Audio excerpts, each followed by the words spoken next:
Good evening, everyone. I know we've got lots of people mingling in the back. We still have a few scattered seats, so please grab one if you'd like to. Great to see you all. I'm Mari McInnes, and it's my privilege to welcome you all to our second Yale at Climate Week here in New York. This is such an exciting time to be in the city as New York becomes the crossroads for the world. And in fact, it reminds me of one of my favorite places at Yale. In fact, very conveniently, we have an illustration here.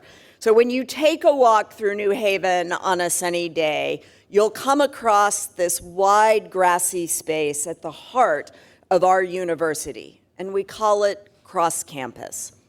The name is fitting, not just because it lies at the center of our university, but because it represents its purpose, and that is to bring people together. You'll find students sprawled on blankets, studying, socializing, faculty chatting with colleagues, friends heading off to their next lecture. It really is a hub of community and conversation, a place that connects people from all disciplines and all corners of our campus. In a way, Climate Week is its own cross-campus. For a few days every fall, thousands come from across the country and around the globe to discuss, debate, and drive real progress towards a sustainable future. And Yale is proud to be a part of it. Through Yale Planetary Solutions, we are bringing our brightest minds to bear on the world's most urgent problems. This week, the Yale Club will host more than 20 faculty-led sessions tackling everything from climate anxiety and migration to sustainable architecture. Yale faculty will provide training to the finalists of the United Nations Young Champions of the Earth Prize. Yale researchers will unveil a new report on resilient, low-carbon healthcare delivery. And for the first time, Yale will partner with Equal Ventures on the Climate Capital Summit, connecting innovators with inventors and investors who can scale their solutions worldwide. And this is just a snapshot of the work Yale Planetary Solutions is doing, both this week and throughout the year, to celebrate and elevate the amazing work taking place at Yale, to turn knowledge into action. But we can't do it alone. Just like Cross Campus, we need partners from every path to help us make progress. So tonight, I invite you to join us. Join us as thought contributors helping shape the Yale Planetary Solutions vision for 2050. Join us as collaborators working through our Impact Accelerator and Catalyst Consortia to move ideas from our campus to the global community. And join us as champions of higher education's essential role in tackling today's toughest challenges. We know the national climate conversation can feel divided. But even as conversations change, our shared goals remain the same. Healthier communities, stronger economies, a better world for our children. That's the common ground upon which we can build a sustainable future. And at Yale, we're putting that vision into practice every day. Next month, for example, our Divinity School will open the Living Village, the largest living building residential complex ever built on a university campus. It will generate its own energy, recycle its own water, and set a new global standard for sustainable design. But the Living Village is more than its windows and walls. It's a statement of possibility, a reminder that sustainability is not only achievable, but livable. As a regenerative structure, the living village is designed to give back more than it takes. And that same principle must guide Yale and all universities to give back to our nation and our world more than we take from it. Through the leaders we educate, the knowledge we generate, and the discoveries we deliver, we are moving humanity forward. And that's how we measure success. So thank you again for being here tonight and for being part of this essential work. We have so many wonderful events planned for you in the coming days, and we hope you leave inspired and energized to take on the challenges ahead. Now I'd like to introduce someone who has been a driving force behind our Planetary Solutions Initiative and our commitment to sustainability. Yale University Provost Scott Strobel.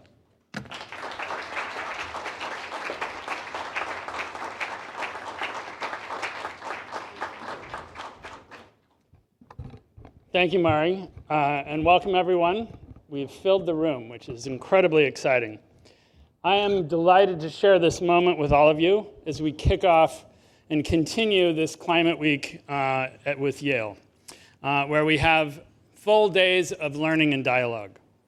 I want to begin by recognizing my colleagues who have really been at the heart of putting this program together, which is Julie Zimmerman, who is Yale's Vice Provost for Planetary Solutions and Professor of Chemical and Environmental Engineering, and Sarah Smiley-Smith, who is an Assistant Provost for Planetary Solutions. So if you could just raise your hand, and thank you.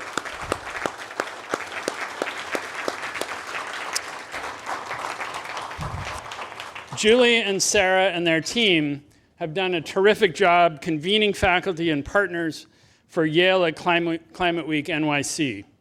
I'm especially proud of their work to lead Planetary Solutions, which is our effort on campus to draw expertise from every corner of the university and form partnerships with every possible partner in the world who are interested in addressing the significant planetary challenges of our time. As Yale's provost, I spend a lot of time thinking about the question, how do we advance Yale's mission? To improve the world through understanding, research, and scholarship, education, preservation, and practice. This mission is powerful. It is inspiring. It is a call to action. Today, this call feels more urgent than ever. There are so many pressing issues that demand our attention. Challenges we must respond to with fierce urgency include multiple threats to our planet. We are living in a time plagued by converging climate emergencies that endanger our health, our economy, our communities, and the resources we need for a livable future. At Yale, the questions we are asking ourselves are these. How do we best fulfill our mission in this complicated context? How do we leverage our abilities in research and education and discovery and innovation and convening to help solve these wickedly complex issues? This is the call of the Yale Planetary Solutions Project that we are seeking to address and answer. Yale Planetary Solutions recognizes that our planet, its people, its living systems face dangers too complicated to solve in silos. These problems are far too severe and far too intricate to be tackled alone.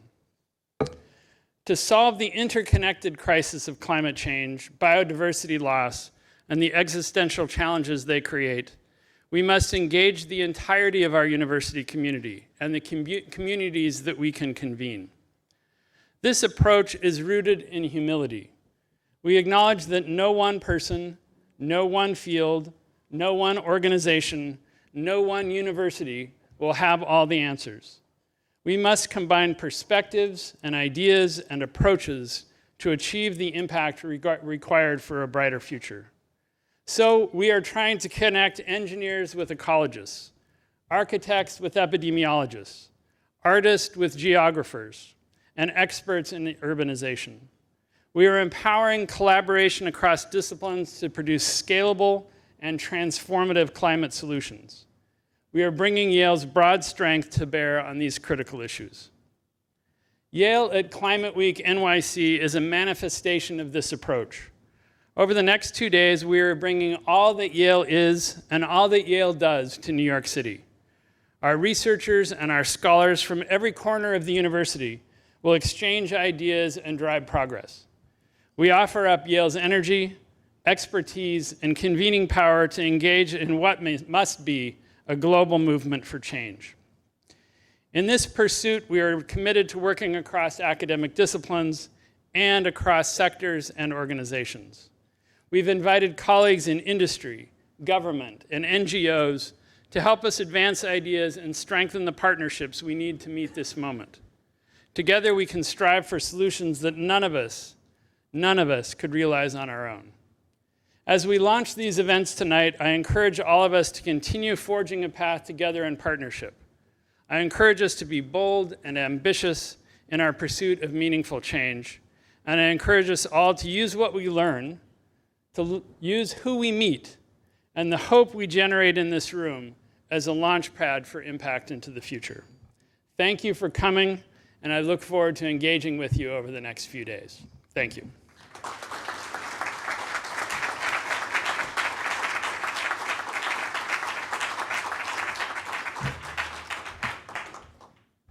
Thank you again all for being here. Thank you, Madam President and Mr. Provost, for your guidance to us. And in the spirit of partnerships that was just mentioned, I am going to present the next panel discussion. I'm Dan Esty, professor at the Yale Law School and at the Yale School of the Environment, and appearing here really on behalf of Dean Indy Burke, who very much wanted to be here, but as happens with deans, is at an event across the country today. And the next panel, as I think all of you will probably know, is about rebuilding bipartisanship in advancing the environmental agenda in America. It's a mission that Dean Burke has brought with her throughout her time as the dean. It's a commitment to a focus on not just bipartisanship, but sometimes nonpartisanship. And I do think, as we imagine this week, in the face of some significant headwinds, what is required to deliver transformative change, starting with a serious response to the threat of climate change. I can tell you from my own 30-plus years of work in the environmental arena, in public policy, in and out of academia, working with the business community, that there is no path that can be seen as successful, at least on an enduring basis, if you don't have a degree of bipartisanship.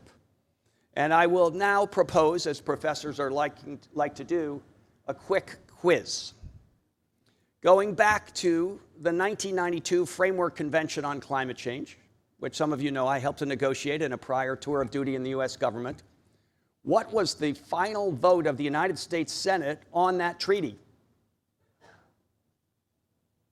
1992 Framework Convention on Climate Change.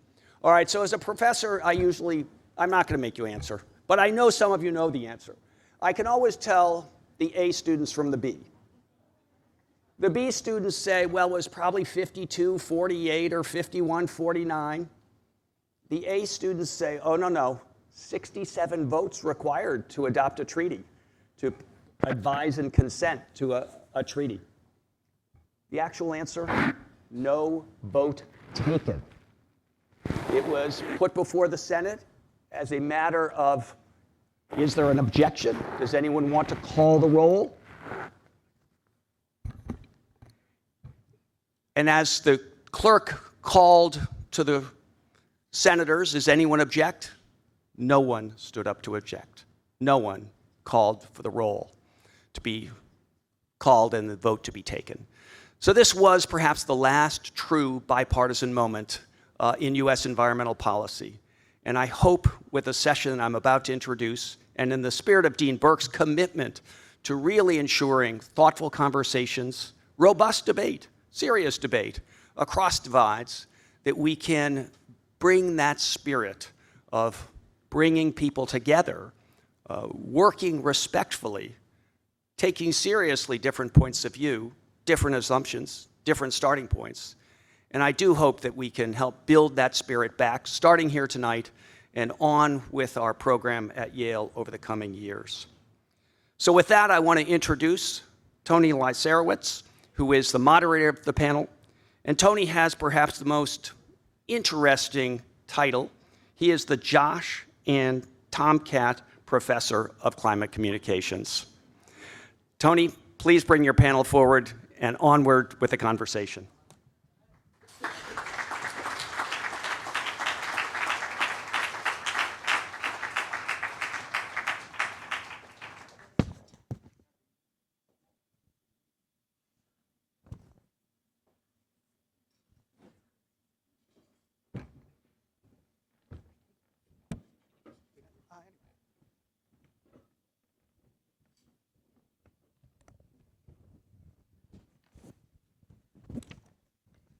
All right, well, thank you so much for everyone for coming. It's a very busy week, and it's great to see such a full house.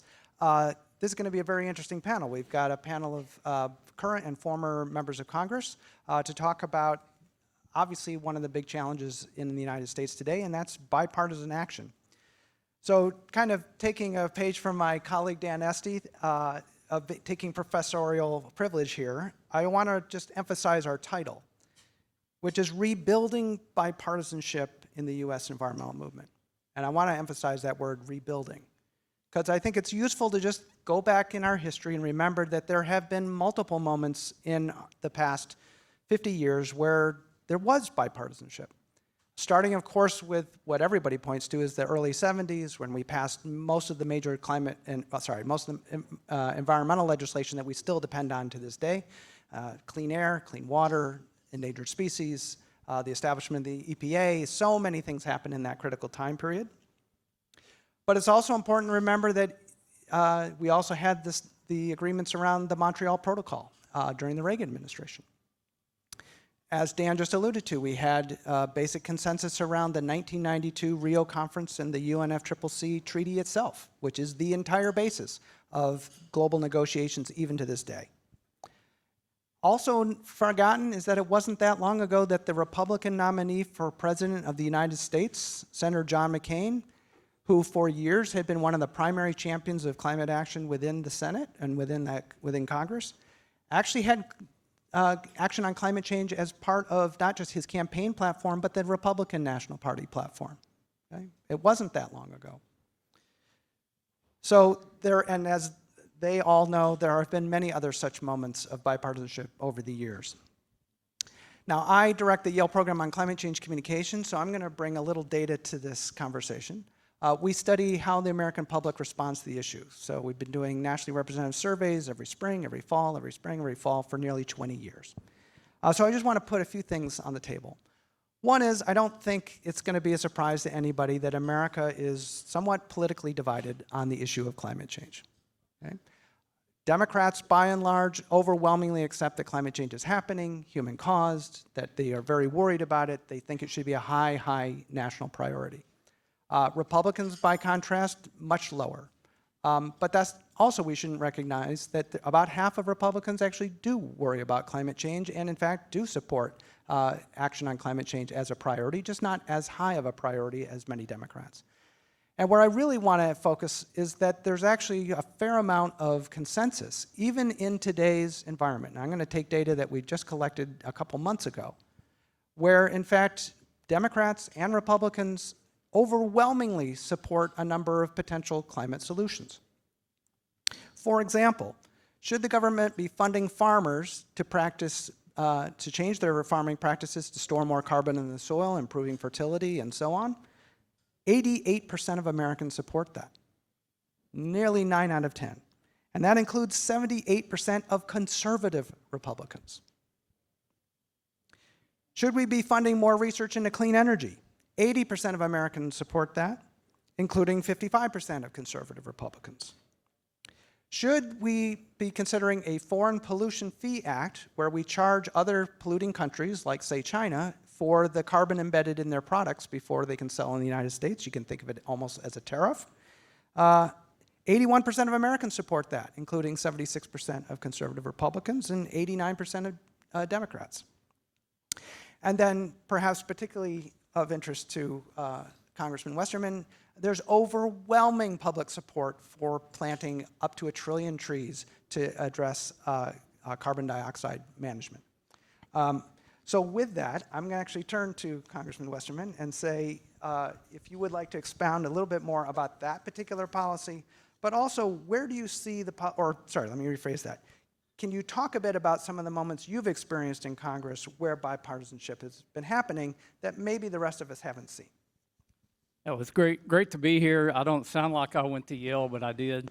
If you need an interpreter, we've got Senator Mary Landrieu from Louisiana. I can interpret for him. She can interpret. But it's great to be here to talk about something that I'm passionate about. If you actually go to the House Natural Resources Committee that I chair and look at the web page, it says putting conservatives back into conservation. Teddy Roosevelt started the conservation movement, and conservation is really about being a good steward. And all these issues we look at come back to being a good steward. Now, trees are something that everybody should get behind. A healthy forest has benefits for everyone. You get clean air, you get clean water, you get better wildlife habitat, you get better recreation opportunities. I often tell people there are no downsides to having healthy forests. So we've seen a movement, or I've seen a movement since I've been in Congress for a lot of bipartisan support on healthy forests. To put that in perspective, now Carlos and I got elected together in 2014, and I started working on forestry policy then. I happen to be the only forester in Congress. I've been the only forester in Congress since I got there, and I'm still the only forester in Congress. That tells you a little bit about Congress. But it was hard to get a bill passed on a partisan basis. We had 245 Republicans in Congress when I got elected, and it was hard to pass a bill on forest management.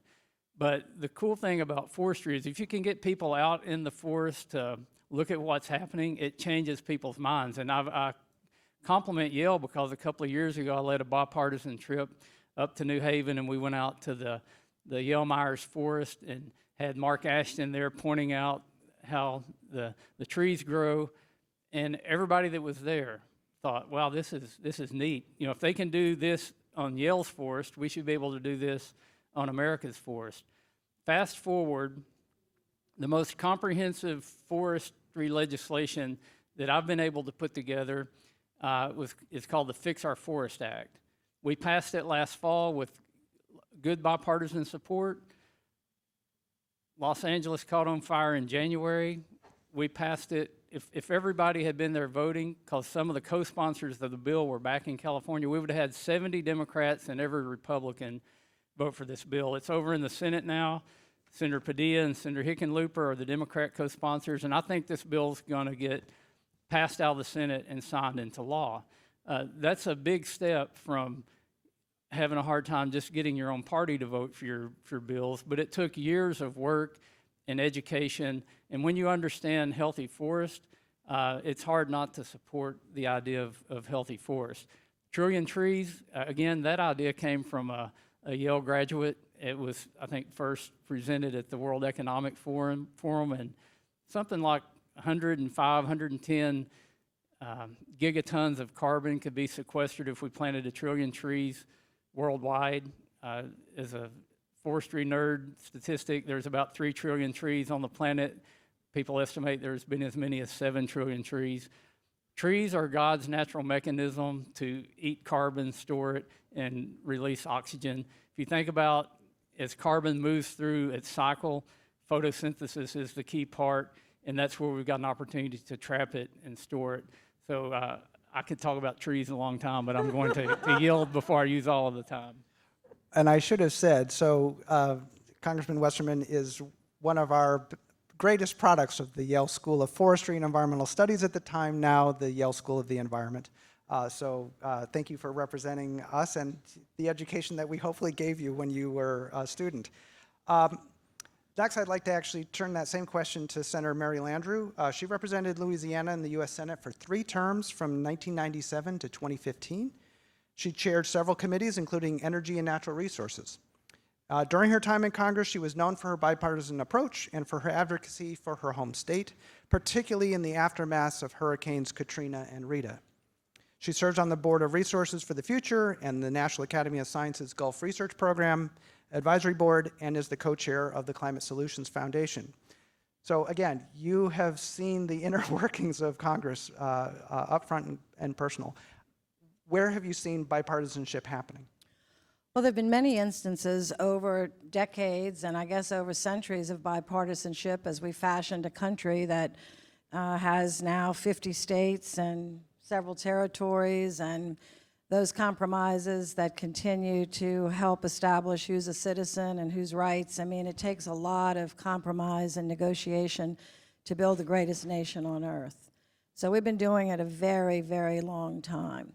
But I'll have to say, and I want to be up in this conversation, hopeful and forward, but this is a very challenging time, a very, very challenging time about the polarization in the country. And I don't think you need to have a PhD degree to understand that and to see that. This is really an unprecedented time. So I want to say just a couple of things, and we only have an hour. I'm going to try to say what's on my heart, but I want to say a few things about these folks. First of all, Bruce Westerman is a true champion, not only in forestry, but the way he shows up every day in Congress, and I mean present, and shows up, and puts out a hand of welcome to Democrats trying to solve really difficult things. Trees can be difficult and complicated, but in the scheme of things, everybody kind of likes them. You know, it's just a matter of what you do with them. Do you cut them? Do you process them? You know, what do you do with them? How do you manage it? But he manages that. So kudos, and it really is a tremendous victory when we get that bill passed, and he deserves a lot of credit. This young woman, one of the second Vietnamese American to ever be elected to the United States Congress, amazing, and came from Vietnam when you were 1, right? And the former congressman from Louisiana was the first. Joseph Cao, Republican, was the first Vietnamese American. And it just takes a lot of guts to be, you know, in the front and the pioneer. So thank you. Carlos and I know each other more than we want sometimes. We actually are partners in several very hopeful endeavors in Washington, and we'll talk a lot about that because I think it's very pertinent for what we're talking about today at one of the great universities of all time in the world. Neither one of us graduated from Yale. LSU, what are you? Miami, LSU, Miami. So Carlos and I Florida. recently, Miami, recently recreated, because Carlos created, you're looking at the guy that created the first bipartisan caucus in the United States Congress in the history of the Congress on a carbon tax, a carbon fee, just climate change. Carlos was in, he'll talk about this more, but when he left Congress, the two of us got together because I was out and he was out, and we decided to reform it. And so over the last 5 years, in this very difficult time, we have rebuilt a bipartisan, truly bipartisan congressional caucus of equal numbers. Now, you can have bipartisanship, which is 29 Democrats and 2 Republicans. You can have bipartisanship with 32 Republicans and 2 Democrats. That's bipartisanship. But real bipartisanship is Noah's Ark, what we call 2 by 2. And so we have 34 34 Dems and 34 Republicans in the House, and around 10 senators that have committed to work together. I'm going to only say one more thing, and then I'm going to turn it over to other questions. You think this is easy to do? Members are threatened today, not when I was first elected. I was elected to office in 1979. I was a 23-year-old legislator for your students. I graduated from LSU, signed up to run for the legislature, and won. I've been in public office for 35 years. When I was in the legislature, it was a badge of honor to be in the bipartisan coalition. I'm looking at Nancy Peel, she's from Louisiana. I was in every gang you could have in Washington, the gang of this, the gang of that, 6 of us, 7 of us, trying to figure out health care, this and that. Today, members get threatened. They get primaried if they show up to a meeting to talk to the other side. I am not exaggerating. So for Carlos and I, I'm not bragging, I'm just explaining that when we created this bipartisan caucus, this is kind of a big deal, and we created it for climate. So I'm going to, if you don't mind, ask Carlos to kind of finish this discussion, because if you ask me what I have done most significant in the last few years, this is it, and we did it together, and he'll talk more about how it's showing itself in this tough situation. Thank you very much. So let me do my job and quickly.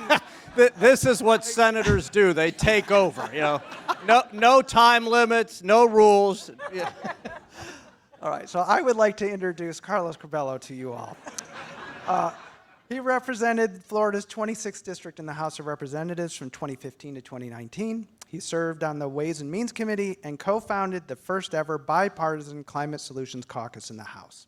He's a principal at Vocero, a public communications firm in Florida, a commentator on NBC, a board member on of the Energy Foundation, and also serves as co-chair of the Climate Solutions Foundation.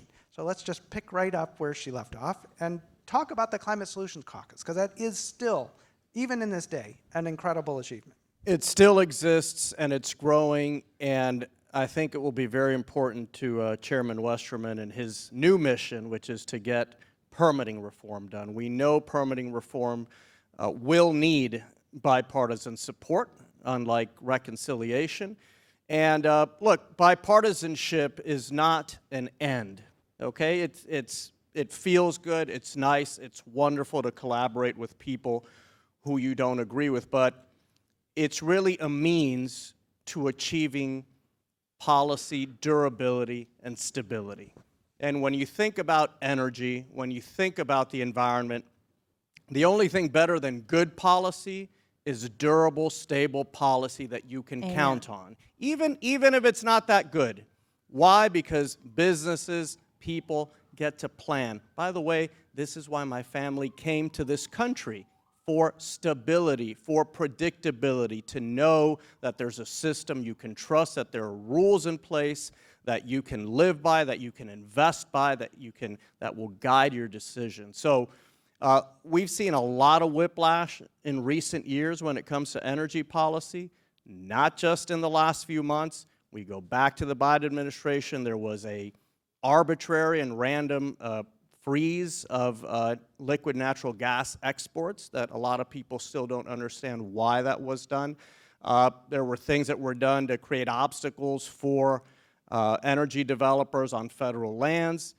Now we're seeing the same thing, you know, what's happening to offshore wind, onshore wind, some solar. So how are companies supposed to make decisions? If you're a foreign company and you want to invest in the United States, you know, you're definitely having some second doubts, right? Some doubts as you look at this very unstable policy environment. So I really hope that, you know, the caucus, of course, it gets good press. It's, you know, it stands out that people are willing to sit next to each other and have a conversation.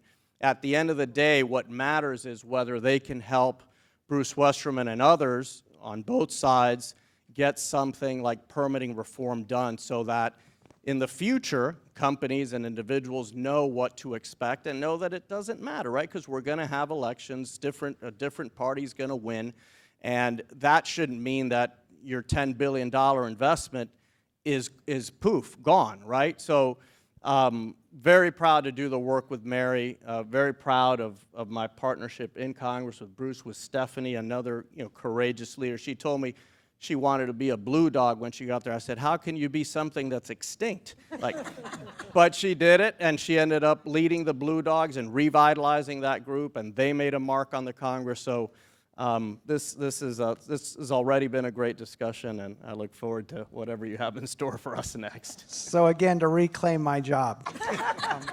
All right, perfect segue though. So welcome to Congresswoman Stephanie Murphy. She served Florida's 7th District from 2017 to 2023. She served on the House Ways and Means, was a leader of the Pragmatic Democratic Blue Dog Coalition, and was also an original member of the Bipartisan Climate Solutions Caucus. She's also the founder of Center Aisle, a bipartisan nonprofit organization combating political extremism. and championing America's Common Sense Center. She's also currently a candidate for mayor of Orange County, Florida, which, by the way, is Orlando. So over to you. Great. Thank you so much for the kind introduction. It is such an honor to be here with you all tonight and with this esteemed panel. Yes, I am a candidate, which basically means I'm a glutton for punishment. I didn't get enough of the politics at the federal level, but I'm hoping to make a bigger difference at the local level. But just to talk a little bit about climate and where we have come from a political perspective, the introductory remarks harked back to the times where in America we were united behind the ideas of public health and economic security as a reason to move forward with climate and environmental protections and green energy initiatives. And unfortunately, I think in the time since those days, climate has become a little bit of a cultural issue, a cultural wedge issue. But I want to share two stories that I think both underscore what the senator mentioned about some of the challenges of working in a bipartisan way in Congress, and then what Carlos talked about as far as like how we might move forward in a positive way. I think the language that we use around energy efficiency, climate change, environmental events, resilience, whatever you want to call it, I think we all, Democrat, Republican, or Independent, have shared goals of being able to move forward in an innovative way, to develop new technologies, to create opportunities for our community. And so I'm a pragmatist and was bipartisan and one of the most effective members of Congress when I was there, because I didn't really care about how you talk about an issue so long as we got the outcome. And so if you don't want to say climate change and you want to talk about weather events, it's a weather event. And if you're going to help move a solution forward to solve the weather event, then you call it a weather event and I'll call it climate change. It doesn't really matter. But the two stories I have to tell is that Carlos asked me to be a part of the climate caucus, and because it was 2x2, Noah's Ark style, I could not join the caucus until I found a Republican who would join with me. And that took some time. It took some time. And here I was, this like freshman, wide-eyed, and I'm like, hi, walking over in the Republican Would you be my friend? Will you be my mate to get on this Noah's Ark, And just trying to get somebody who would join with me, because I represented a district in Florida, and we are, in many ways, ground zero for a lot of the climate issues that exist. And I really wanted to be a part of this cool club that Carlos had created. And it took a while, but I did find a counterpart and join the caucus. So that's a story about the challenges. A story on the positive side. So do you all know who Matt Gaetz is? Okay. So most people would look at me and look at Matt Gaetz and be like, well, the two things you have in common is you're both from Florida and you both wear makeup. And then think there wasn't a ton else in common between, a moderate Dem and Matt Gaetz. Well, Matt and I, through my time in Congress, worked together hand in hand to ensure that there was no drilling in the Gulf of Mexico. And the reason Matt didn't want there to be drilling in the Gulf of Mexico is that we have a major defense training range there. And I was on the House Armed Services Committee, and that was important to me to preserve our military's ability to train. But also what was important to me was preserving and preventing the kind of environmental crisis that happened with Deep Horizon, because that affects our economy in Florida and our way of life, and of course the environment. And so he and I would partner together every single cycle on the House Armed Services bill to make sure that we never remove the prohibition for drilling in the Gulf of Mexico. And I share that story with you because we are very different elected types of politicians, if we can say that way. But finding common ground, speaking a language that works for him in his North Florida constituency and works for me in Central Florida, enabled us to do something that was really important for our state. And so that's why I have hope that the chairman, is going to be able to advance these initiatives by finding people, for whatever reason they're coming to the table, to achieve the outcome that moves us forward from an environmental and climate basis. So that's a perfect springboard, and actually I'm going to come back to you as our current sitting member of Congress. And this is really trying to think forward, is where are the opportunities looking ahead, even in today's polarized environment, where you think that there might be some opportunities for bipartisanship to advance conservation, environment, climate? I think getting the Fix Our Forest Act passed is one of the biggest steps we can do. And this leads into a bigger discussion about how we address climate change, how we address carbon in the atmosphere. And I think first off, we have to define the problem correctly. We have to have solutions that pass the science test, the physics test, the math test, and the economic test. And if you go back to forestry, it's the most large-scale, cost-efficient way to sequester carbon that's out there, because nature's doing the work for you. So natural climate solutions, I think, are something that we can get a lot of bipartisan agreement on. I was looking at some statistics today on the amount of carbon that's released in U.S. forest fires every year, and it's somewhere averaging around 300 million metric tons a year. If we can reduce that number just by managing our forests so that we don't have these catastrophic fires, we would actually save taxpayer money by doing the forest management, and you can create jobs in these rural areas where these forests are. So there's tremendous opportunity just in managing the forest we have.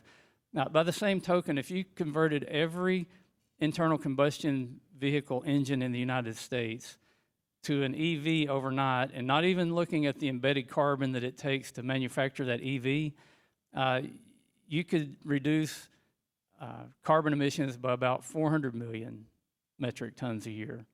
So forest management or convert every vehicle to an EV. Which one has the lowest cost? Which one has the best bang for the taxpayer? So I think we've got to look at solutions that work, and really we have to sit down and talk about the issues.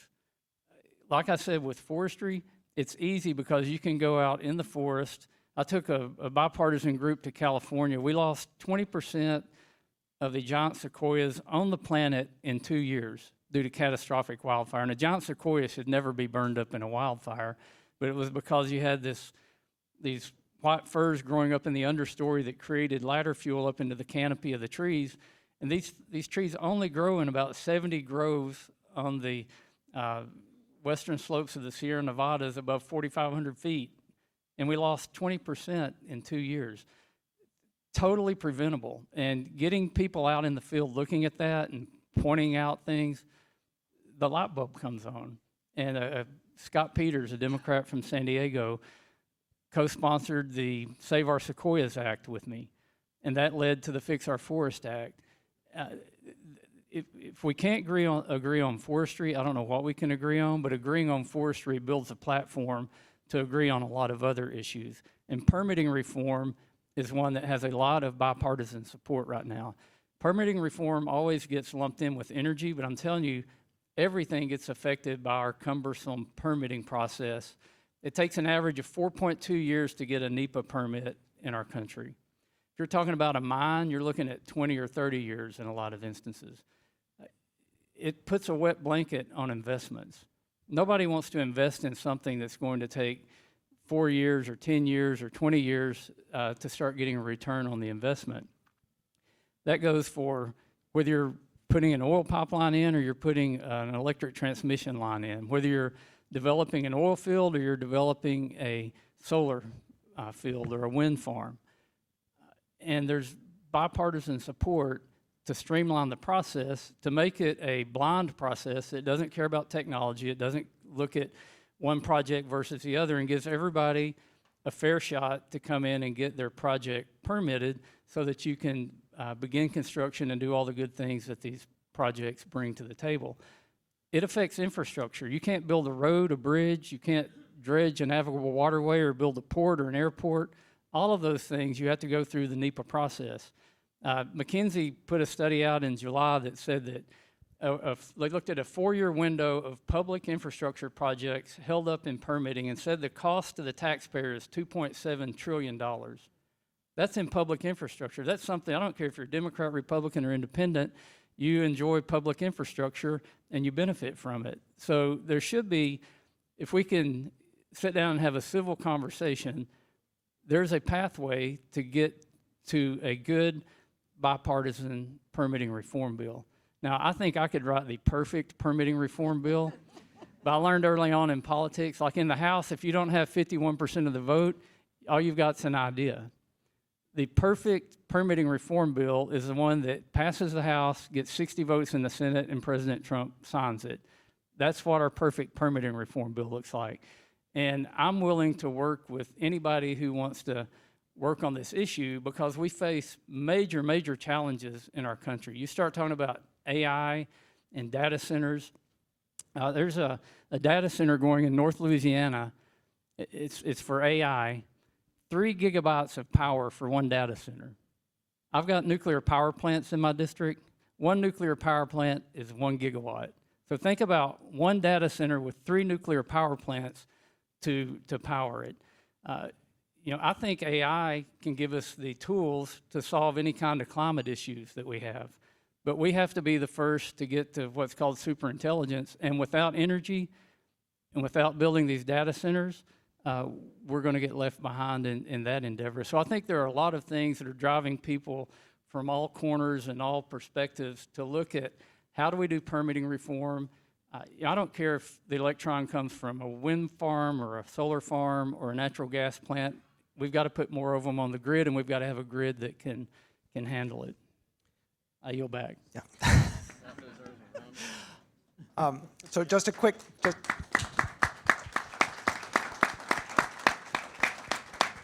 just a quick plug from a Yale perspective is we have a Center for Natural Carbon Solutions, and that, in fact, is one of the things that is the most popular. Americans love this idea that we don't have to be at war with nature, but that we can work with the natural world to achieve both our own needs as well as improving the natural world as well. Can I say one more thing about that? You're going to steal some of her time, so go for it. Also, if we build with wood, it's a battery. Wood, the dry weight of wood, 50% of it is carbon. So if you build, these beams here are storing carbon. Those were in trees that grew a long, long, long time ago, but that carbon's still sequestered there. We have a new product called mass timber construction that's kind of like this. You can build 18-story buildings out of mass timber, and they store vast amounts of carbon, and that carbon is locked up as long as that building is there. So you sustainably harvest, you put the wood in a building, you grow more trees back where you harvested, and you're continually removing carbon from the atmosphere, you're storing it in a structure, and it's good for everything. And again, research being led at the Yale School of the Environment. So I want to actually turn to Senator Landrieu and actually the rest of you, because there's another area where I see at least enormous potential for bipartisanship, and that's around the question of resilience. The reality is that climate impacts are here and now. People are dying, property is being destroyed, there's major impacts on our economy, on our insurance system, and so on. And you've all been on the front lines of this, like 2 from Florida, 1 from Louisiana.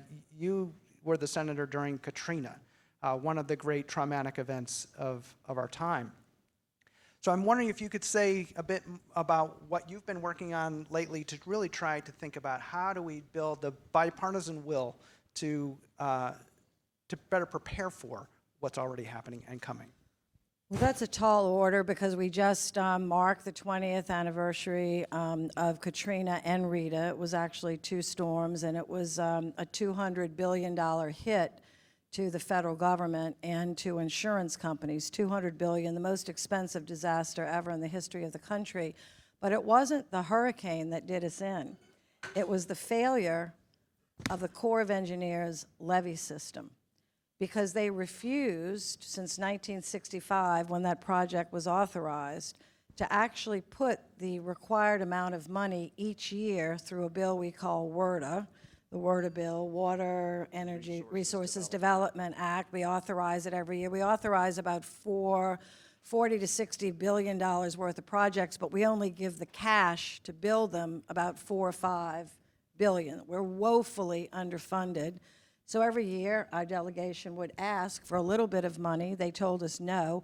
And then on August 29th, the levees broke in multiple places, and the city of New Orleans went underwater, and the region, and it cost us all billions of dollars. So are there better answers than that? Absolutely. Supporting infrastructure, building the right kinds of levees, the right kinds of nature-based solutions. We're trying to rebuild wetlands through an amazing project that was just halted, however, unfortunately, was a whole nother story. The largest environmental project in the country right now underway, a $3 billion project to take sediment out of the Mississippi River and put it back in the Delta to build the Delta exactly the way the river built it in the first place. That's how deltas are built, by rivers. So we're trying to go back to natural, but there's a political issue that we have to deal with to get through that. So those are some things that I'm working on. I helped to permit that project, was really happy to do it. They told us it would take 10 years to permit this, Bruce. We had to change the Mammal Act, amend the Mammal Act. I had to literally pass several acts of Congress to get that permit from 10 years down to about 5 years. We got it permitted, and then our current governor has put it on hold. It's a whole nother sad story, but we're working on it. But I want to get back to what the congressman said. This tree issue is so important in the sense that we have to do a lot more than plant 1 trillion trees to save this planet. He knows that, we know that. But this is like a foothill issue. If you can get the Democrats and Republicans together on it and it can pass, it's a happy thing. It gives us encouragement. And then Scott Peters, who's running point on a lot of things, can go back to those same Democrats and Republicans, and the chairman can say, hey guys, hey gals, we did great on forestry. We have a lot of mayors and governors cheering what we did. Now let's tackle permitting reform. Now I'll tell you the bottom line on this, this is very clear. Republicans want natural gas pipelines, and Democrats want transmission lines. No bill is going to pass without both of those being in the bill. And then there are a bunch of other things that this congressman knows needs to be in the bill. And this guy, Jim, I want you to stand up because I want people to know who you are, a graduate of Yale.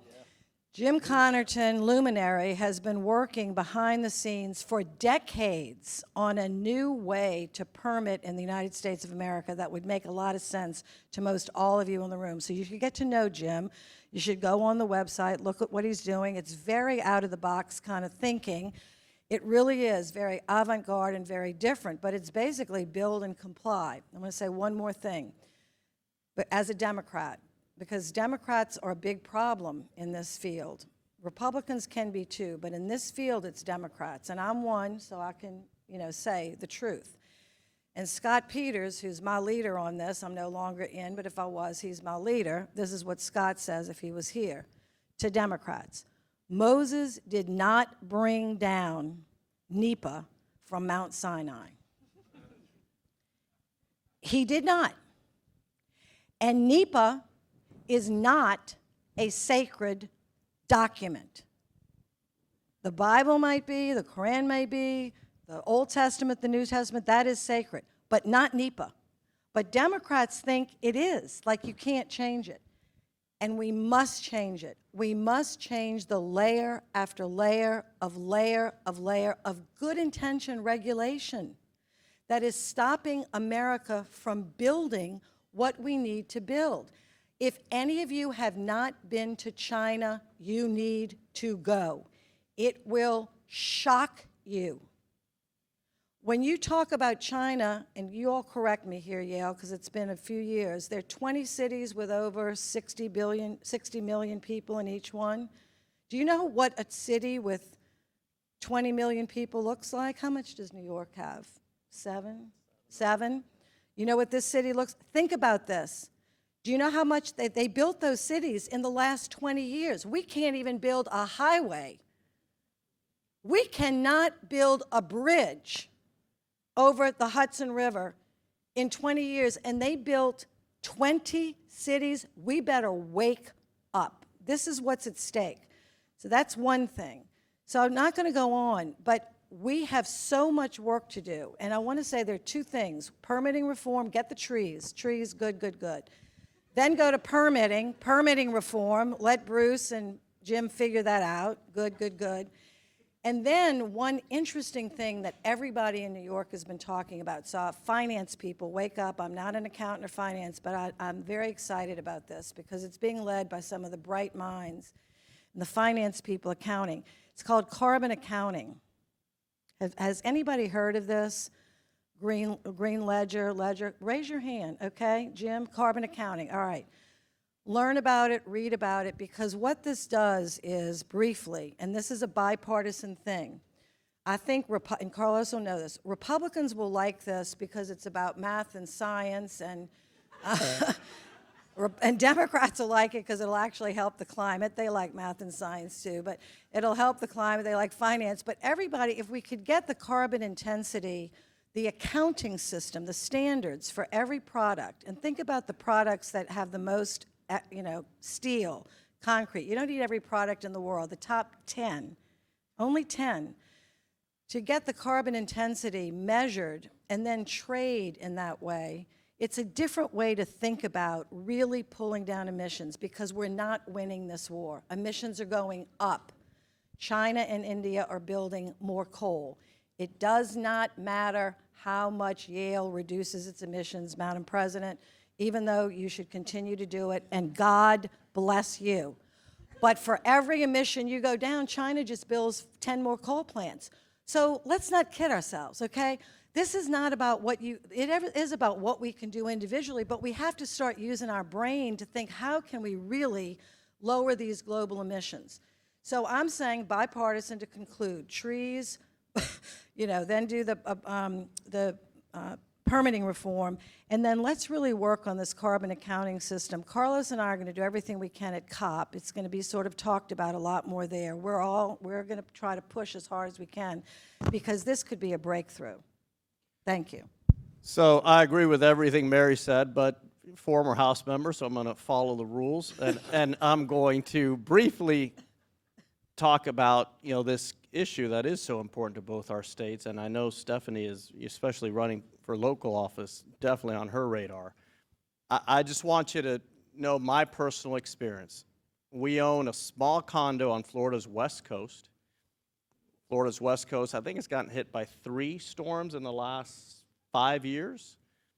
So I got my trim notice. I don't know what you all call them, but that's my tax notice for the following year.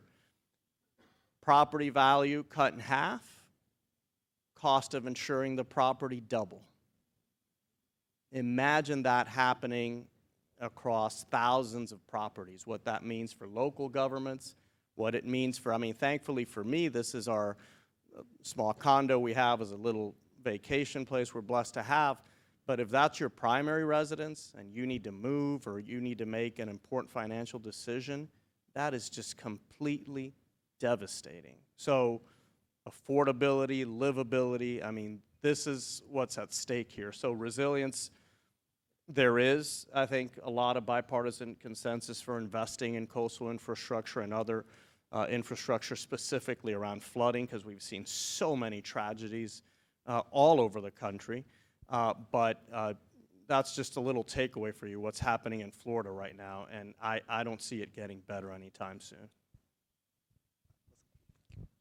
Just to underscore what the Senator and Carlos talked about, I think what we're hearing here is that there are so many changes that are happening in our economy and in our lives, and whether that's AI innovations or growth of cities or competition with our near-peer rivals, that we can no longer afford to respond to that growth at the pace of government. And we have to think differently about what the role of government is in trying to make sure that America remains competitive and that we continue to create opportunity for all the incredible innovation that exists within just the American culture and the character of who we are. And so those are changes that have to happen sort of at a macro level. But on a couple of specific things, the issue around some of the things that government has done to create resilience or provide some risk insurance around climate issues had been previously a coastal state versus an interstate issue. And what we have discovered recently is that that is no longer the case. It is no longer the case that only Florida has to deal with floods or coastal states have to deal with floods. My family owns a little cafe and general store in the North Carolina mountains, kind of outside of Asheville. It has a tiny bubbling creek that my children can like hopscotch through on a normal day. Last year, with the rains in that area, the flooding basically went to the rooftops of the cafe and people washed away in the Broad River, right? So, and we saw what happened in Texas. These issues are no longer geographically confined.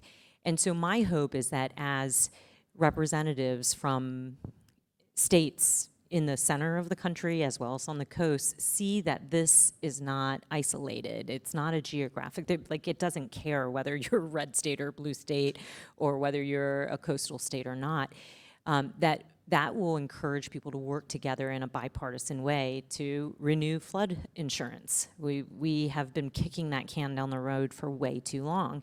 And so I think, I mean, my hope, it's unfortunate that these climate events are affecting everybody across this country.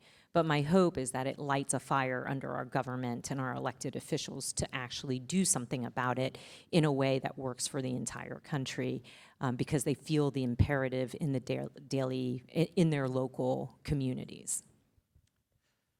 So I'm going to actually springboard off of a comment that President McInnes said. And I want to set up this question with a story. So as many of you know, we have a national news service called Yale Climate Connections. That includes a national radio program that broadcasts a very short minute-and-a-half story every day on nearly 800 stations across the country. Interestingly, 2/3 of those radio stations are in congressional districts won by Donald Trump. So not San Francisco, New York City, but the heartland, so to speak. So the very, very first story we told 11 years ago came out of the state of Georgia, in which basically homeowners in Georgia who put solar panels on their roof were prohibited from selling their electricity into the grid. Okay? Basically, Georgia Power, monopoly utility, great business model. I highly recommend monopolies if you can get one. Didn't want the competition. Okay, obvious. So in response, the Sierra Club partnered with the Atlanta Tea Party. Let me say that again. The Sierra Club partnered with the Atlanta Tea Party, and this is back in 2009, 2010. This is the height of the Tea Party movement, okay? And they fought it, and they won twice, and now homeowners in Georgia can sell electricity into the grid. Now, why on earth would you get these people joining forces like this? Sierra Club, easy to understand, bunch of tree huggers. Of course, we love tree huggers. Care about climate, easy answer. Why would the Tea Party do this? Because it turned out that they were animated by individual liberty, individual freedom. Who is some utility or the government to tell me what I can or can't do with my castle? And if I can produce electricity, why should I not be able to participate in the free market and sell it into the market? Okay? So this isn't about shared values, like yes, we all want a better life for our children. This is about having completely different values and yet reaching the exact same conclusion. And this is the question I want to bring to all of you, because this seems to me is the art of politics, is how do you assemble coalitions to pass big things without forcing everybody to believe what you believe or to bring the same perspective that you do? So, wide open question. Can go.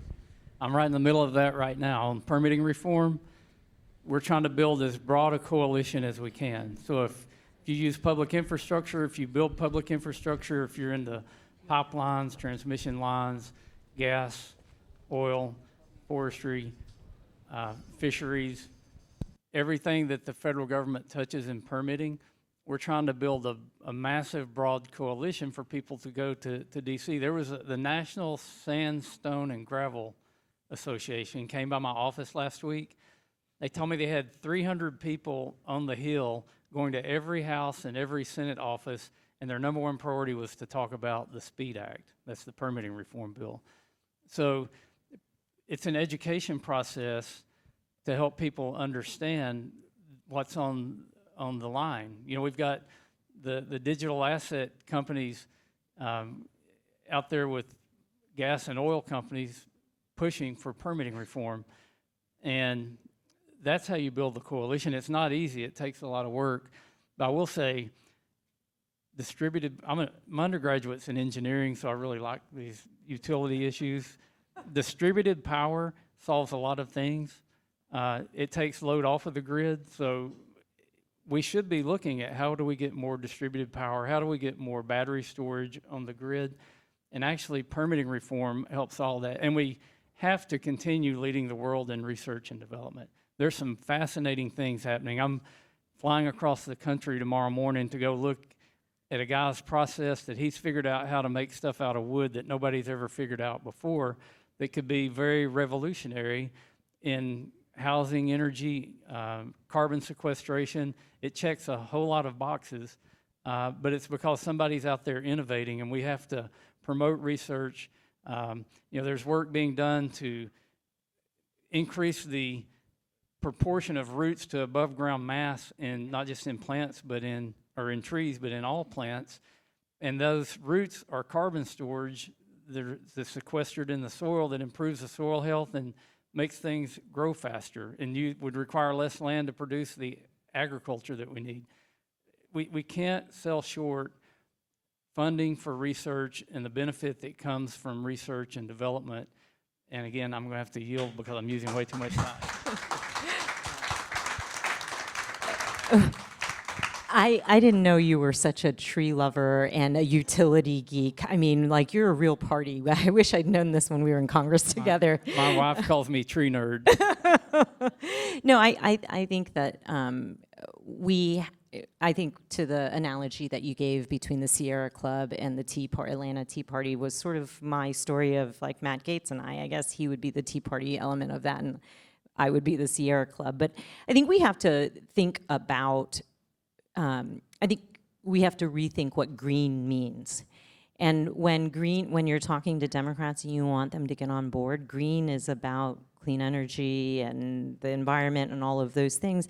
But maybe when you're talking to more conservative members, you should be talking about green as in the money, because there are economic efficiencies that come from all of this. You gave great statistics of the money that we are literally just lighting on fire because we're not implementing some of these policies. And so if we can find the thing in the proposal that suits individual members' needs, then you can bring people together, and it almost doesn't matter why they're at the table, just so long as we all get to the same outcome.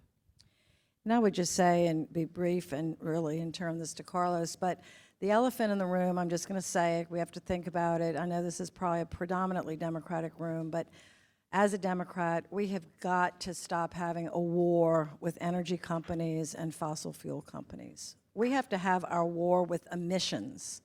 Our war is with emissions, not with any company. These oil and gas companies and these manufacturing companies that built the Industrial Revolution, that built the largest middle class ever known to the planet, and then we taught all nations how to do this, not by ourselves, but we led it, and rebuilt Europe and defeated communism and fascism. That did by energy. And the primary source of energy that did that was coal. No one in this room wants to remember that, but we used to have hundreds and hundreds of coal plants. Now we have less coal plants, not just because the Democrats said get rid of them, it's because People want to move cleaner. Natural gas was plentiful and cheap. We produce a lot of it. I know Florida doesn't want to drill for natural gas. It's okay. We do enough for them. We drill for natural gas. Texas drills for natural gas. We cut this deal a long time ago with the Florida delegation and the California delegation. We just said, that's fine. You don't have to do it. We'll do it. So we drill the hell out of the Permian Basin, and we send gas to Poland so they can fight Russia. We're proud of it every damn day. But we're okay because this is how America works. This is how it used to work. But we have to stop fighting these companies and start building everything, including offshore wind, onshore wind, solar, rooftop solar, community solar, wherever people will accept solar. Now I look around New York, Manhattan, I don't see one solar field, and I don't see one wind turbine. But you know where they're being built? In Texas. People don't realize this. Texas has more wind and solar than California, but they don't even get credit for it. So I'm from a state that we're kind of trying to do everything. So let's try in this great university at Climate Week, lay down the swords, pick up the plowshare. Try to lean in. We don't need an enemy. China is our challenge. We have to stop fighting each other. And if the people don't, the politicians won't, because the people are fighting. Like no fossil fuel. Oh, we hate wind.